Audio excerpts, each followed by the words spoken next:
Hi this is Prabhat Ranjan. स्वागत करता हूँ आज की इस नई यूट्यूब वीडियो में जिसमें हम रिव्यू कर रहे हैं यूपी का one of the best institute for GATE and UPSC अगर जेईई मेन में रैंक कम है तो।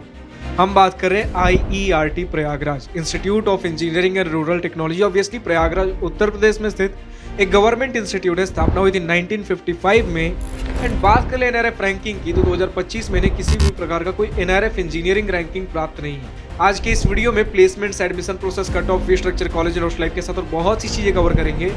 चलिए स्टार्ट कर लेते हैं प्लेसमेंट डिटेल्स के साथ। तो सबसे पहले मैं ये समझना पड़ेगा भैया कि जैसा हमने बोला कि इंस्टीट्यूट फेमस अपने गेट और यूपीएससी कल्चर की वजह से, जिसके वजह से ज़्यादातर स्टूडेंट्स यहाँ पर प्लेसमेंट ओरिएंटेड ना होकर आगे फर्दर अगर गेट करके अगर एमटेक करना हो, पीएसयूज वगैरह में एडमिशन लेना हो, आईईएस का प्रिपरेशन करना हो, इंडियन इंजीनियरिंग सर्विसेज या फिर सिविल सर्विसेज एग्जामिनेशन जैसे यूपीएससी, एसएससी, इन सब चीज़ों के लिए ज़्यादा फेवरेबल इंस्टीट्यूट माना जाता है। फी स्ट्रक्चर अफोर्डेबल है, यूपी के अंदर है तो different UP state government scholarships हमें देखने को मिल जाते हैं, तो अफोर्डेबल का भी अफोर्डेबल बन जाता है इंस्टीट्यूट।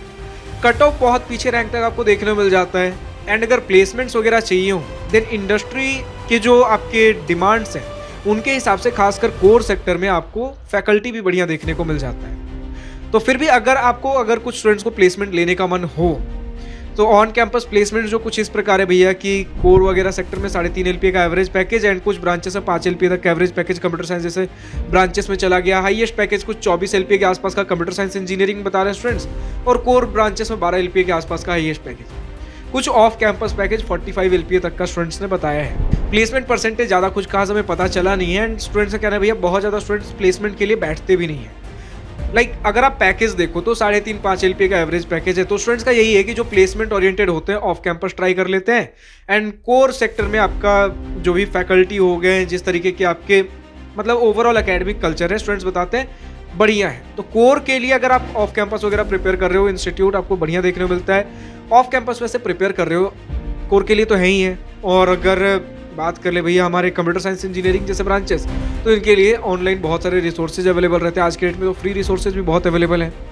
तो उस हिसाब से अगर जेईई मेन में रैंक उतना बढ़िया नहीं है, क्या कुछ कट ऑफ है थोड़ी देर में हम देखेंगे, तो कंप्यूटर साइंस इंजीनियरिंग जैसे ब्रांचेस या फिर कोर ब्रांचेस दोनों ही फेवरेबल बन जाते हैं। लेकिन मोस्टली जो स्टूडेंट्स का पहला पसंद होता है इस इंस्टीट्यूट में आने के बाद भैया गेट के थ्रू, चाहे आपको एमटेक करना हो आईआईटी से, चाहे आपको पीएसयू या फिर इंडियन इंजीनियरिंग सर्विसेज का प्रिपरेशन करना हो, या फिर आपको यूपीएससी, एसएससी, कुछ सिविल सर्विसेज, ये इस इंस्टीट्यूट का ज़्यादा एक स्ट्रॉन्ग होल्ड रहा है। बात कर ले एडमिशन प्रोसेस की तो सबसे पहले आप जेईई मेन का एग्जाम दोगे। जेईई मेन के एग्जाम में जो भी रैंक बनेगा उसके बेसिस पे UP take counselling, यूपीटीएसी, Uttar Pradesh technical admission counselling में अप्लाई करोगे एंड आपके जेईई मेन के रैंक के बेसिस पे कॉलेजेस एंड ब्रांचेस अलॉट होंगे। हर एक एकेटीयू कॉलेज, क्योंकि ये इंस्टीट्यूट भी एकेटीयू से एफिलिएटेड है, तो हर एक एकेटीयू कॉलेज की तरह क्लास 12 में मिनिमम 45% मार्क्स की रिक्वायरमेंट होगी। एंड बात कर ले अगर भैया कट ऑफ्स कुछ किस प्रकार रहते हैं, तो कुछ सीट्स तो आपके होम स्टेट कैंडिडेट्स के लिए, यूपी कैंडिडेट्स के लिए होंगे, कुछ सीट्स ऑल इंडिया कोटा यानी जिस पे यूपी एंड आउटसाइड यूपी दोनों स्टूडेंट्स अप्लाई कर सकते हैं। बट यार अगर आपको सेफ साइड के लिए समझना हो, दोनों ही स्टूडेंट्स के लिए अगर हम बात कर ले, अगर 1.5 से 2 लाख रैंक के आसपास जेईई मेन में तो कंप्यूटर साइंस इंजीनियरिंग जैसे ब्रांचेस मिल जाएंगे। इलेक्ट्रिकल या फिर इलेक्ट्रॉनिक जैसे ब्रांचेस 3 से 4 लाख रैंक तक देखने को मिल जाते हैं। और उसके अलावा अगर आपको मैकेनिकल, सिविल, प्रोडक्शन, इंस्ट्रूमेंटेशन, जो भी ब्रांचेस और आपके कोर में बच गए, ये 10-10 लाख रैंक के ऊपर तक भी देखने को मिलते हैं। इसलिए मैंने कहा था कम फी स्ट्रक्चर पे, फी स्ट्रक्चर क्या थोड़ी देर में देखेंगे, लेकिन कम फी स्ट्रक्चर के ऊपर आपका रैंक चाहे जेईई मेन में कितना भी कम रहा हो, आपको एक डिसेंट फाइन इनफ इंस्टीट्यूट देखने को मिल जाता है, गेट और यूपीएससी, अगर इन सभी चीज़ों के लिए आप देख रहे हो तो। अब अगर बात कर लो भैया कि जिस इंस्टीट्यूट कोर ब्रांचेस के लिए इंस्टीट्यूट फेमस है, तो वो सारे तो आपको 10-10 लाख रैंक के ऊपर तक देखने को मिल जाते हैं, तो आराम से आपको इंस्टीट्यूट देखने को मिल जाएगा। बात कर ले अगर हम फी स्ट्रक्चर की, देन सबसे पहले पढ़ाई लिखाई के खर्चे 60,000 रुपये पर ईयर हमें देखने को मिल जाते हैं। थोड़ा अगर इंक्रीज भी कर दे तो 4 साल के अंदर 2.5 लाख रुपीज़, 2.5 लाख रुपये के आसपास देखने को मिलेगा। एंड क्योंकि यूपी स्टेट गवर्नमेंट स्कॉलरशिप आपके पास 50,000, 80,000, डिफरेंट आपके किस प्रकार के कैटेगरी में बिलोंग करते हो, पर ईयर इस तरीके के स्कॉलरशिप्स हमें देखने को मिल जाते हैं। स्टूडेंट्स ने कहा अगर हॉस्टल ले रहे हो तो 10 से 15,000 रुपये और एक्स्ट्रा आप मानकर चलो, तो कह लो कि लगभग आप फ्री में ही यहाँ से पढ़ाई करके निकल रहे होगे अगर यूपी स्टेट गवर्नमेंट स्कॉलरशिप्स आपको मिल पा रहे हैं तो। अगर हम बात करें भैया रहने खाने क्या कुछ खर्च होंगे हॉस्टल एंड मेस के, तो सबसे पहले हॉस्टल के खर्चे समझ लीजिए। ये कहीं ना कहीं 2.25 लाख रुपीज़ पर ईयर हमें देखने को मिलता है। 4 साल का खर्च सिर्फ रहने, हॉस्टल का खर्च आप 1 लाख रुपए के मान के चल लो। मेस फी अगर आपको समझना हो 4,000 रुपये पर मंथ हमें देखने को मिलते हैं, यानी कि 4 साल के अंदर लगभग 2 लाख रुपए।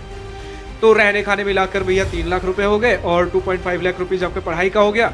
5.5 लाख रुपए, सेफ साइड के लिए 6 लाख रुपए के आसपास मान के चलो आपके 4 साल का खर्च होगा, और उसके बाद जो यूपी स्टेट गवर्नमेंट स्कॉलरशिप मिलेगा ऑलमोस्ट फ्री हो जाता है आपके लिए इंस्टीट्यूट। अब फाइनली पहुंचते अपने कॉलेज एंड हॉस्टल लाइफ के सेक्शन पे, जिसका स्टूडेंट को सबसे बेसब्री से इंतजार होता है। तो 26.5 एकड़ का आपको कैंपस एरिया देखने को मिलेगा प्रयागराज मेन सिटी से 5 किलोमीटर की दूरी पे। तो campus area number of students के हिसाब से बहुत ज़्यादा क्राउडेड भी नहीं होता है, बहुत ज़्यादा बड़ा भी नहीं होता है। तो क्राउडेड नहीं है तो बढ़िया बात है भैया, कैंपस थोड़ा रिलैक्स देखने को मिलेगा, एंड क्योंकि बहुत बड़ा नहीं है तो बहुत ज़्यादा चलना नहीं पड़ेगा इधर उधर जाने के लिए, मतलब डिसेंट फाइन इनफ साइज का हमें इंस्टीट्यूट देखने को मिलता है। हाँ, स्टूडेंट्स का कहना भैया इंफ्रास्ट्रक्चर लेवल पे बहुत ज़्यादा चीज़ें हमें देखने को मिलती नहीं है। देखो, सिर्फ आपको 2 चीज़ें हैं जहाँ पर कॉम्प्रोमाइज़ करना पड़ेगा। अगर प्लेसमेंट सोच कर आ रहे हो तो ऑफ कैंपस देखना पड़ेगा। इंफ्रास्ट्रक्चर अगर सोच रहे हो तो बहुत ज़्यादा इंफ्रास्ट्रक्चर नहीं है, स्पोर्ट्स फैसिलिटीज़ भी थोड़े लिमिटेड से ही हमें देखने को मिलते हैं। बहुत ज़्यादा रेनोवेटेड बिल्डिंग्स नहीं है, 1955 का इंस्टीट्यूट है, काफ़ी पुराना इंस्टीट्यूट हमें देखने को मिलता है। बट जो बढ़िया बात है, अगर आप गेट यूपीएससी वगैरह अगर कल्चर देख रहे हो, बहुत शानदार देखने को मिलेगा। कुछ स्टूडेंट का कहना है भैया कि single digit and double digit ranks भी हमें देखने को मिले इस इंस्टीट्यूट से। तो जब single digit and double digit आपके इंस्टीट्यूट से मिलते हैं, यानी कि आपके सीनियर्स, आपको गाइडेंस, आपको वो नेटवर्क भी बहुत इजीली देखने को मिल जाता है। बट खैर, जो भी एक भले नेटवर्क मिले या ना मिले, कुछ तो इंस्टीट्यूट आपको प्रोवाइड कर रहा है, जिसके वजह से स्टूडेंट्स ये सारे रैंक्स लेकर निकल पा रहे हैं। तो वही माहौल आपके लिए भी है। माहौल में से एक बात निकल कर सामने आती है कि भैया एक तो प्रोफेसर्स बहुत ज़्यादा हमें फ्रेंडली नेचर के देखने को मिले हैं, यानी कि अगर कुछ हेल्प चाहिए हो तो हेल्प आपको देखने को मिल जाएगी। अटेंडेंस के टर्म्स में परेशान नहीं किया जाता है। एकेडमिक्स वर्कलोड बहुत ज़्यादा देखने को नहीं मिला है, तो यानी कि अगर आपको किसी गवर्नमेंट एग्जामिनेशन का प्रिपरेशन करना हो, आपको समय मिल रहा होगा। स्टूडेंट क्या ना भैया, इंटरनल्स वगैरह में भी अगर आप ठीक ठाक एफर्ट मारते हो, आपको मार्क्स मिल जाएंगे। तो बहुत ज़्यादा आपको फाइट नहीं मारना पड़ता चीज़ों के लिए। कॉलेज आपका स्मूथली लाइटली निकल जाएगा। प्रोफेसर सपोर्टिव है, अगर कुछ और बढ़कर हेल्प चाहिए आप रीच आउट कर सकते हो प्रोफेसर्स तक, ऐसा स्टूडेंट्स का कहना है। इसके अलावा अगर हम बात कर ले भैया कुछ कनेक्टिविटी किस प्रकार की है, the nearest railway station institute से सिर्फ 1 किलोमीटर की दूरी पे प्रयाग जंक्शन देखने को मिलता है। 5 किलोमीटर की दूरी पे आप प्रयागराज जंक्शन देखने को मिल जाता है।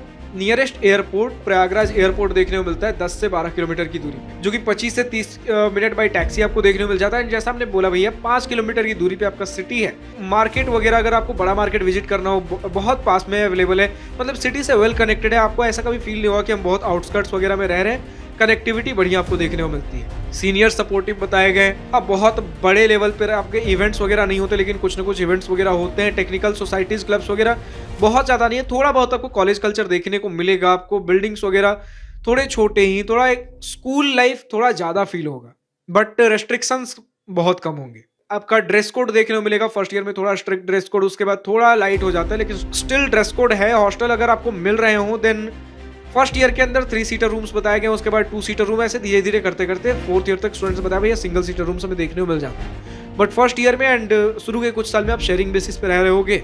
गर्ल्स के लिए रात का इन टाइम हॉस्टल का 6 से 7 बजे के आसपास बताया गया है। बॉयज़ के लिए कहीं पर तो मैंने रात के 10 बजे तक देखा, तो कुछ स्टूडेंट बता रहे बॉयज़ के लिए ऐसा कुछ रेस्ट्रिक्शन नहीं है कि इतने बजे से पहले पहले आपको रात के अंदर आना, हॉस्टल्स के अंदर आना है। जितना घूमना चाहो घूम सकते। नियर बाई लोकेशंस में स्टूडेंट्स ने बोला भैया बहुत ज़्यादा कुछ घूमने के लिए नहीं है, लेकिन अगर आप थोड़ा ट्रैवल करते हो, मेन सिटी में जाते हो, तो हाँ आप चीज़ें घूम सकते हो। एंड खाने पीने के ऐसे कुछ दिक्कत नहीं है। अगर आप कैंपस से बाहर जाओगे, चीज़ें अवेलेबल हैं। कैंपस के अंदर कुछ जिम, ऐसी फैसिलिटीज हमें देखने को नहीं मिली, मतलब लैविश फैसिलिटीज जो आप सोचते हो वहाँ पर थोड़ा कमी है। लेकिन अगर एक इंस्टीट्यूट सोच रहे भैया जो थोड़ा एक चिल हो, रेस्ट्रिक्शंस कम हो, एकेडमिक वर्कलोड कम हो, हम अपने मेन जो चीज़ें हमारी उस पर फोकस कर सके, अगर प्लेसमेंट्स भी चाहिए तो कोर के अंदर अगर फैकल्टी वगैरह बढ़िया मिल जाए, एकेडमिक्स बढ़िया मिल जाए, तो वो सारी चीज़ें आपको बढ़िया देखने को मिलती है at very affordable fee structure. और अगर स्कॉलरशिप्स मिल रहे हो तो नेग्लिजिबल फी स्ट्रक्चर, एंड खासकर तब जब आपका जेईई में रैंक उतना बढ़िया ना रहा हो। फिलहाल तो आज के इस वीडियो में इतना ही। अब जो भी स्टूडेंट्स आपके IERT प्रयागराज से इस वीडियो को देख रहे हैं, कमेंट सेक्शन में लिखकर बताइए कि आपका एक्चुअली इंस्टीट्यूट कैसा है। मेरी किसी बातों से सहमत असहमत हो, कुछ बातें अगर आपको करेक्ट करनी हो, कुछ बातें ऐड ऑन करनी हो, या फिर आपको अपना एक्सपीरियंस, एक्सपोजर 4 साल का या जितने भी समय से इंस्टीट्यूट में रह रहे हो, कुछ pros and cons, positive and negative points of this institute अगर शेयर करना हो, कमेंट सेक्शन में खुलकर लिख सकते हो। इसके अलावा जो भी स्टूडेंट्स और किसी दूसरे कॉलेज का वीडियो देखना चाहते हैं, कमेंट सेक्शन में लिखकर बताइए नेक्स्ट वीडियो किस इंस्टीट्यूट का चाहिए। फिलहाल आज की इस वीडियो में इतना ही। अगर वीडियो पसंद आया तो लाइक शेयर और दिल खोल करिएगा, और अगर कुछ दिल की बातें, कुछ मन की बातें लिखकर बतानी या पूछनी हो तो कमेंट सेक्शन आप ही के लिए तो है। Thank you for watching this video. Goodbye, nice day, wish you all the best future, enjoy journey.